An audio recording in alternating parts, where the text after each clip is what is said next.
What's happening, guys? Back at you with another video. So in this video, we're going to be doing a couple of things in this video. First off, we're going to be ranking all of the Phase 4 projects of the MCU. Also, too, I'm going to be giving a list of my top 5 favorite Phase 4 projects. And also, too, we're going to be ranking all the phases, like the overall phases, not necessarily the individual movies or anything like that in each phase, but how the phase was overall and ranking those. So let's go and get started. So first thing we're going to be starting off with is going to be ranking all the Phase 4 releases, Phase 4 projects that we had released throughout this Phase 4. So Phase 4 was pretty short. It was only under 2 years, lasting under 2 years. But with that said, it was a lot of stuff that was released in Phase 4, more than any other phase, really. I think it was about 17 or 18 different projects that were released during Phase 4. So that's a lot. That is definitely a lot. And just under 2 years also. So that's quite the feat, I gotta say. That's definitely something. With this phase, we got the new introduction of the Disney Plus streaming series. And then of course too we got a couple of movies. So let's go ahead and get into this ranking and go ahead and rank. This is how I will rank the Phase 4 projects. Now, starting off at the bottom, going to the top. Now, I just want to make it clear that this is just my opinion, and just because something is at the bottom does not necessarily make it a bad thing. In my opinion, Phase 4 didn't really have any bad projects where like I just disliked them or anything like that. But as this is a ranking, I gotta put something in at the bottom. But just because it's at the bottom doesn't make it bad itself. So just making that clear, trying to clarify that. But we're gonna be ranking these from going from the bottom to the top. But really, kind of the way I did this ranking was there's different things I did when ranking these. One of the things was rewatchability. Rewatchability is a big thing with me. It's like, how many times am I going to be going back to rewatch it? How many, when I do rewatch it, do I still enjoy rewatching it and stuff like that? Another thing could be like impact on the MCU overall. Other things could be like just overall what I think is better than other projects that were released, and just different things like that. So there's different things, different things that go into this ranking and how I decide how I rank different stuff and things like that. But let's go ahead and get onto this ranking. Starting in at the bottom is going to be I Am Groot. Now, like I said, just because something's at the bottom doesn't make it bad. I like I Am Groot. There was believe it was like five shorts. Basically, like I think like 20 minutes. It took like probably 20 minutes to watch them all. I'm Groot. It was a cute little series. That was definitely probably geared towards kids, but like I still kind of liked it and still kind of enjoy watching it. But just I don't know if I'll ever go back to rewatch it or anything like that. But they were cute little shorts. Moving up on the next spot on the list is going to be What If. The thing with What If, I really enjoyed what they were doing with What If. We're getting these what if scenarios, like what if things happen in the MCU differently and things like that. I like what they're able to do with this series overall and give us these different scenarios and just having these different what if things that happen. What else could have happened in the MCU? So I like what they're able to do with this series and all that. Next up on the next spot on the list is going to go to Eternals. Now, this movie was very ambitious and it had a lot to do. It had to introduce a lot of characters, probably more characters than any other movie really probably had to do. And I'm not gonna say it's bad or anything like that because it isn't. It's not a bad movie or anything like that. I think it's the way it was shot and the cinematography on it was really well done. I think it just had the burden of introducing all these new characters and trying to tell a whole story that takes place over thousands of years and all that. I think that's what kind of uh, burdened it down a little bit for me. And I don't rewatch it a lot. I've probably seen it like maybe a total of 3, maybe 4 times. I don't know. I lost kind of track of how many times I actually watched it. But it's not a movie I tend to go back to a lot. But I still think it did a couple of things pretty well and all that. But it's not one I go back to rewatch a whole lot. So that's why I gotta put it on the lower bottom of this list. Moving on to the next spot on the list is going to be She-Hulk. Now, with She-Hulk, I enjoyed watching She-Hulk. I thought it was a fun watch. I didn't take it too seriously. I didn't think it was really a high impact show, to where it was like impactful towards the MCU. But like I like the way they were. I like what they did with the show. I like what they did with the character of like introducing the character of She-Hulk. Like I like the introduction of her and having this fun sort of show go on. It was a fun watch. I enjoyed watching it each week. It was just a fun watch. Moving on to the next spot on the list is going to be Black Widow. So Black Widow, a lot of people said it was definitely long past due for Black Widow to get her own movie. This movie was definitely long past due. Basically taking place after Civil War.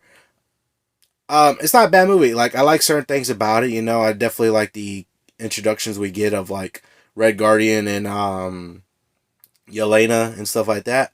I think there are interesting characters that they introduce in here. I mean, I wish they would have done a better job with Taskmaster and all that. Black Widow. Black Widow feels. I don't know. She feels almost like she's slightly secondary, but not really that much of a secondary character in this movie. But like still, feel like they could have done some other stuff with it. But nonetheless, it still was not a bad movie. I didn't think it was a bad movie. Moving on to the next spot on the list is going to be Miss Marvel. I like what they did with Miss Marvel, introducing this new character. Basically, one of our first mutants in the MCU. The thing with this show was I definitely liked the first two episodes and I definitely liked the finale. But when it got towards the middle of the series, it kind of doled down for me a little bit. I got like just I don't know, just a little slow and I don't know. I just like I like they came out the gate really well with the first two episodes, and then I really like the finale episode, like what they're able to do. I wish they could have kind of kept that going on throughout the whole series with the other episodes, and kind of kept that comic onomatopoeia stuff on there too. I thought that was a cool idea when they did that in the first episode, but they kind of dropped it afterwards, and I wish they kind of kept it. That would have been interesting throughout the whole series. But yeah, I liked the show overall. I like the introduction of Miss Marvel, Kamala Khan, and all that. So it was a good show actually. Next spot on the list is going to go to the Falcon and the Winter Soldier. Now the deal with this one is I like this show, but it doesn't have good rewatchability on it. I watched this series twice already. I liked it the first time, but I watched it a second time and it definitely did dull down on its second viewing for me. I like the characters. I like some of the action sequences that they had in here, but not not a very not a very good high profile villain or anything like that within the series. And I understand they had to change the story a little bit because of the pandemic and all that stuff. But uh, just the rewatchability kind of brought it down a little bit on the list for me. That's the reason why I put it at this spot. Next one on the list is going to be Thor: Love and Thunder. Now I know this movie gets a lot of hate, but I still enjoy watching it. I watched it a couple times already, and I still kind of enjoy it for what it is. It has a lot of comedy and humor in here, and then kind of give a darker second half is kind of darker and stuff like that. One of the things I would wish they could have done a little bit more with this movie is actually make Gore a God Butcher, like he's the God Butcher. So kind of flesh him out a little bit more where he's actually butchering gods. Maybe we could have gotten a little bit more sequences of that, in the movie. But nonetheless, Christian Bale did play excellent Gore, I thought. And this movie, it's just a fun watch. Honestly, it's a fun watch kind of movie. Next up on the list is going to be Hawkeye, the series. I like this series. I really do like this series. I like how they were able to have the character of Hawkeye in this series and introduce the new character of Kate Bishop in this series and a couple other characters too, and actually introduce Kingpin into the MCU. And now he didn't do a whole lot in the series, but like still was kind of nice to have that reassurance and confirmation that he's finally in the MCU. But I like this series for what it was. It had the Christmas vibes going on, and I enjoyed it. I liked it and watched it every week that was on. I enjoyed it. I enjoyed it for what it was. Next up on the list for me is going to be Moon Knight. Moon Knight, I definitely liked what they're able to do with Moon Knight, introducing this new character of Moon Knight, kind of an obscure character, comic book character that I didn't really think was going to get a show just yet, but nonetheless, they still gave us a show, which I really did like that they gave us this obscure comic book character, introducing this new character, and a couple other characters too in the show. But giving us this series overall, Oscar Isaac plays a phenomenal role. Of this character of Stephen Grant and Mark, and just dealing with DID and just the way he was able to play this role of the different personalities and all that. I thought he did a phenomenal job with this. Going on to the next spot on the list for me is going to be WandaVision. Now, the reason why I know WandaVision is highly regarded as one of the best MCU Phase 4 projects. I think it's amazing. Like, I think it's amazing. I think it's great. The thing that knocks it down for me though is, like I said before, rewatchability. I watched the series twice already. When I watched it the first time, amazing, phenomenal. When I watched it the second time, it kind of doled down a little bit, just a little bit, doled down a little bit just for me. Didn't have that same impact as the first viewing. Because I did rewatch it right before Doctor Strange and the Multiverse of Madness came out, to just get a little refresher, you know.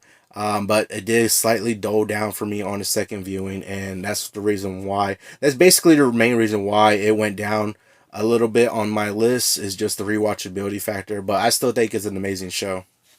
Next up on the list is going to be Guardians of the Galaxy Holiday Special. I enjoyed this holiday special presentation from Marvel and James Gunn.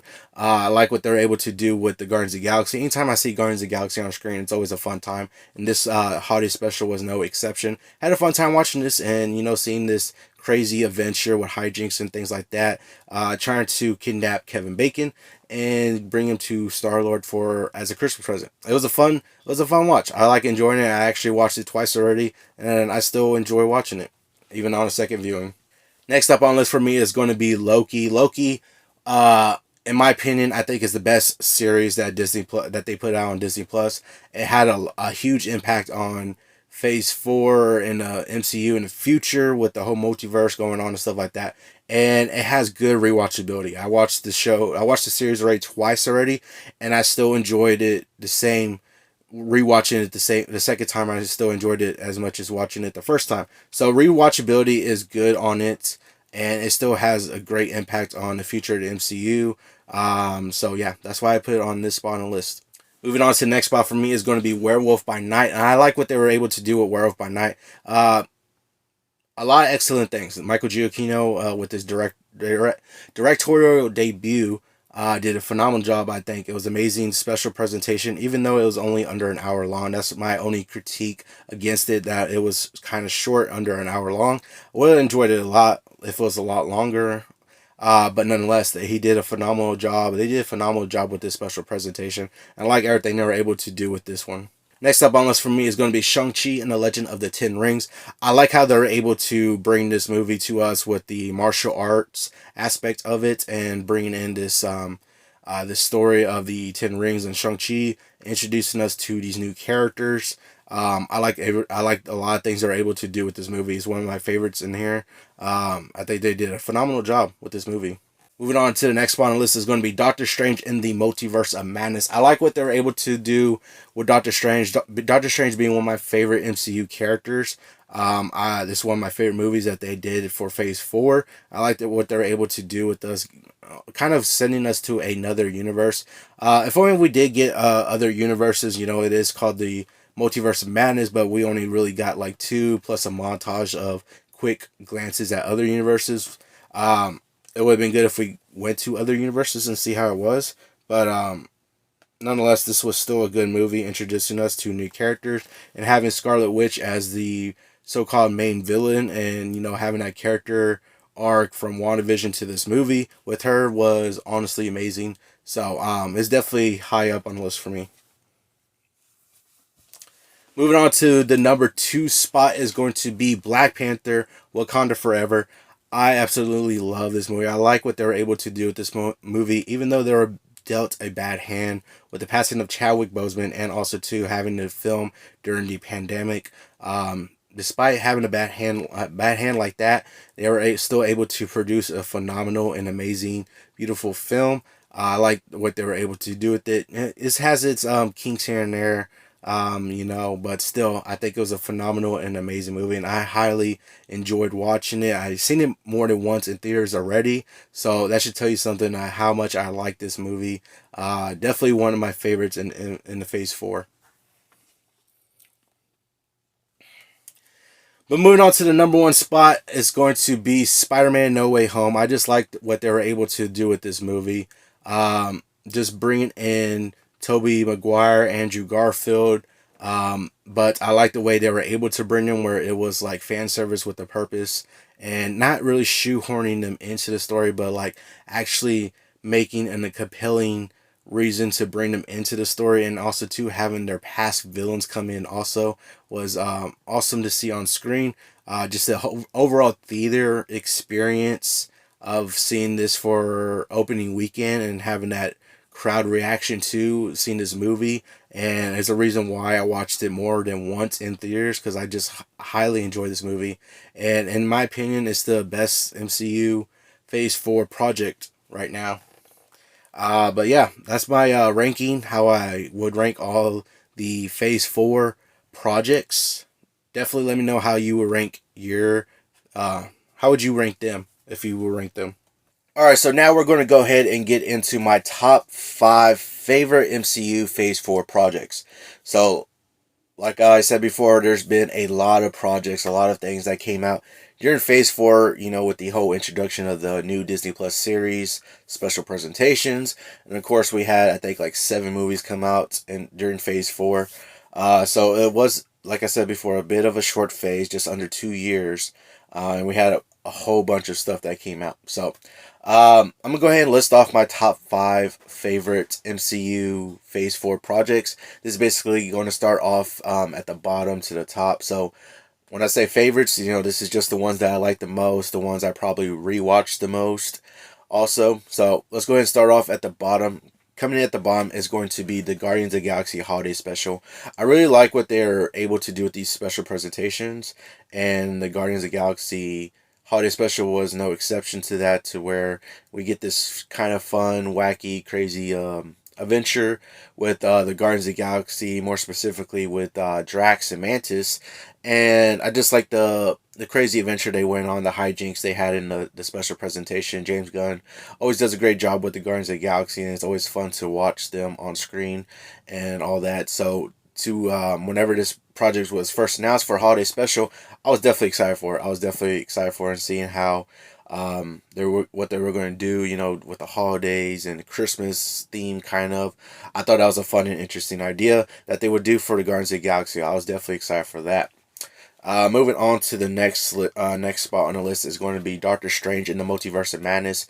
Doctor Strange is one of my favorite characters in the MCU, so like I enjoy watching his movies.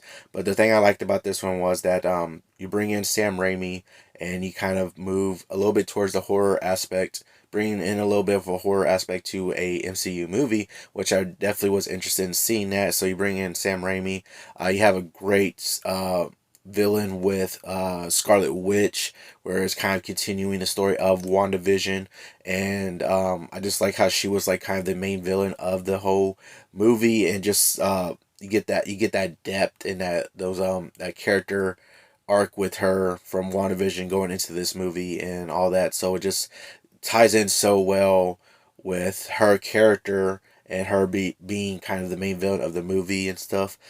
So I just liked everything they were able to do with that. And then you go to another universe where you get the Illuminati, and we get a bunch of cameos that were pretty awesome to see on screen. Even though they killed them off and all that stuff rather quickly, it was still kind of fun to see. Like Charles Xavier, played by Patrick Stewart, come back, having John Krasinski, who was fan casted as um, Reed Richards for a long time, and just seeing other cameos like that in the with the Illuminati and all that stuff, and going to their universe and stuff like that. So it was just a fun watch. It was definitely pretty awesome watch and all that, and just seeing some of the story elements that they had in that movie.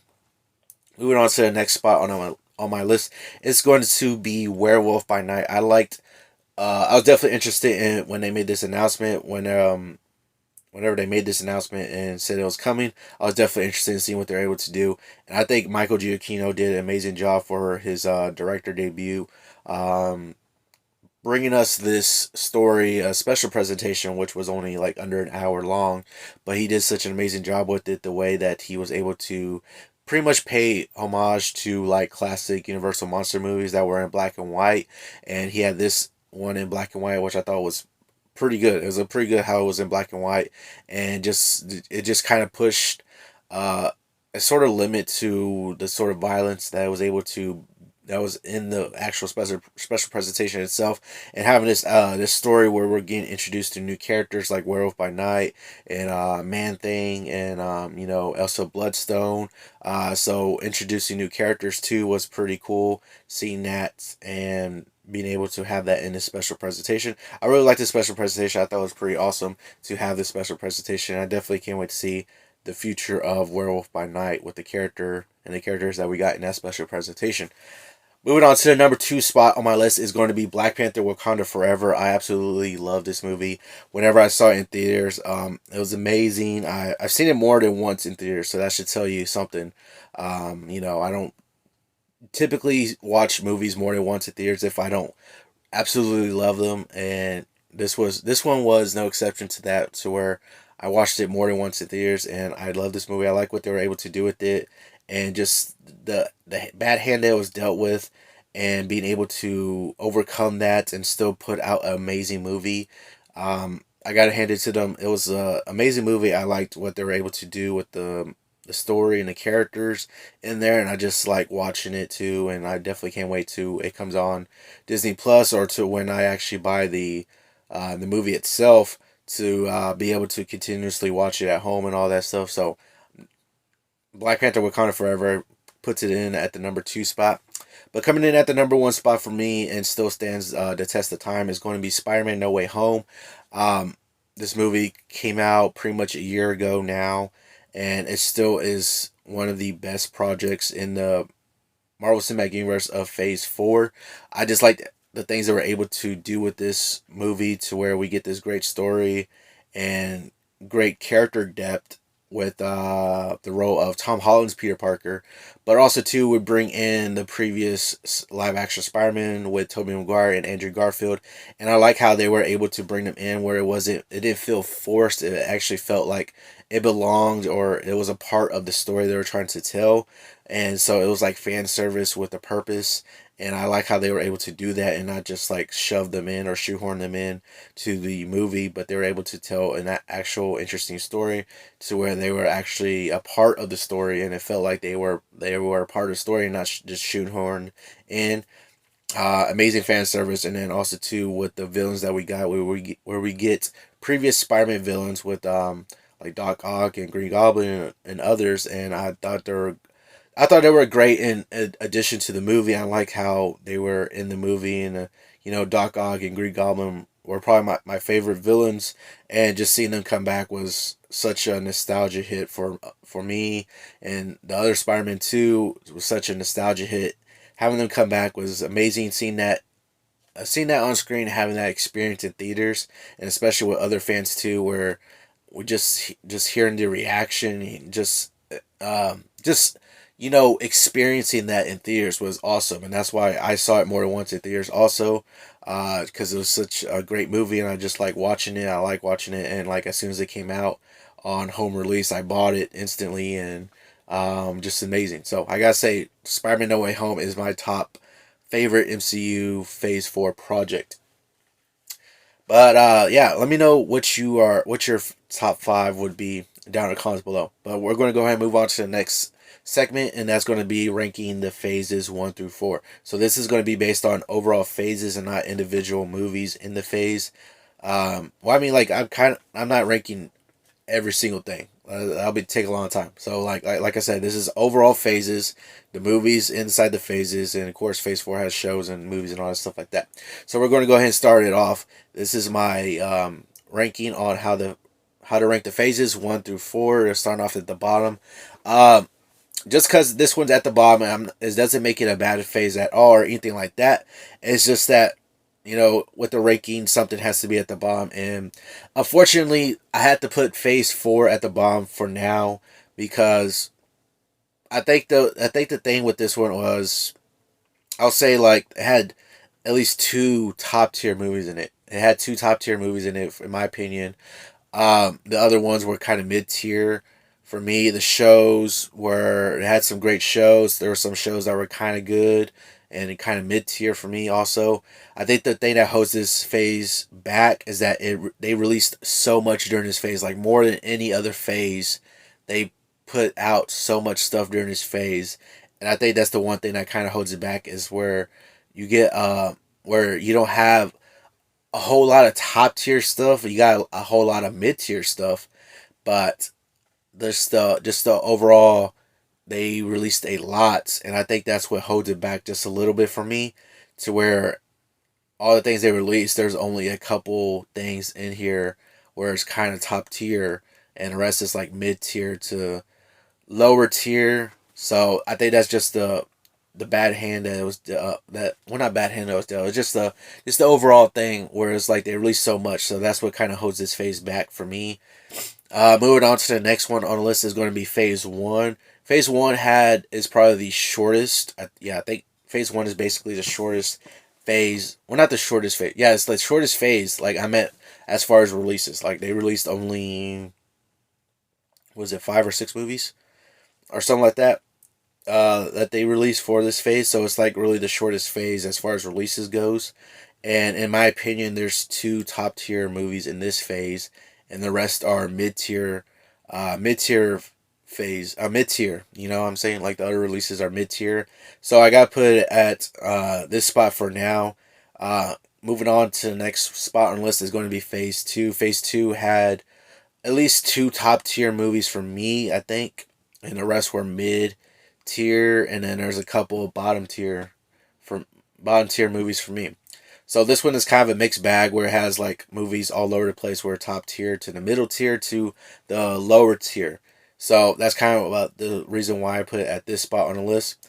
But coming in at the number one spot, of course, is probably what everyone will say is going to be Phase 3. This one had a lot of great things going for it for Phase 3. It had, in my opinion, it had at least 4 top tier movies in it. 4 top tier movies in this phase, and the rest were pretty much mid tier, high mid tier phase movies, and maybe one bottom tier movie, in my opinion. But that's about it. Basically, it had a few top tier movies, and the rest were like high mid tier movies, and that's kind of one of the reasons why this phase is at the top for me. And just overall story, not the overall, well, yeah, the overall story it told during this phase, and the way it was able to pretty much be the conclusion of the Infinity Saga. They did it so well, and just having those knockout movies with the conclusion of like Infinity War and Endgame 2 really set it over the bar. So this phase for me, Phase 3, has to be at the top for me. But yeah, let me know down in the comments below, how would you rank the phases overall, if you could. But yeah, like that's going to do it for this video. That's going to be all the rankings for this video, basically my top 5 favorites like in the video also. But like I said, let me know down in the comments below if you could rank all Phase 4, if you could tell your top 5 favorites of Phase 4, or if you could rank the phases 1 through 4, how would you do it? That's going to do all for this video. Hope you all enjoyed. Remember, if you want to be a part of Team Legendary, all you got to do is subscribe and turn notifications on so you know when I post another video. Hope you all have an awesome day. And remember, be legendary.